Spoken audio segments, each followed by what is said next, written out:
અંધાય ખેડૂત મિત્રોને મારા રામ રામ. તમને તો ખબર જ છે, પ્રીત ગુજરાતની ધરતી ઉપર રહે છે અને ખેતરે ખેતરે ભાળે એવું કહે છે કે આજે મને શું ભળાય છે. હાલો તમને બતાવું.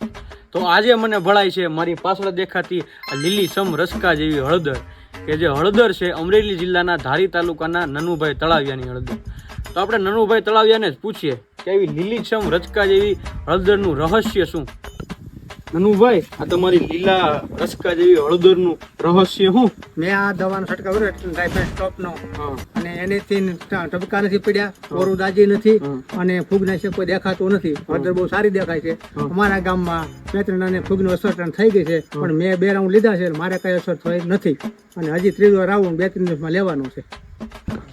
તો આ ડાયફેન ટોપ, કે જેમાં એઝોક્સ્ટોબિન ને ડાયફેનકોનાઝોલ ટેકનિકલ આવે છે, અને એના રિઝલ્ટની વાત તમે ખેડૂતના મોઢે સાંભળી જ લીધી, તો મારે કંઈ વધારે જણાવવાની જરૂર નથી.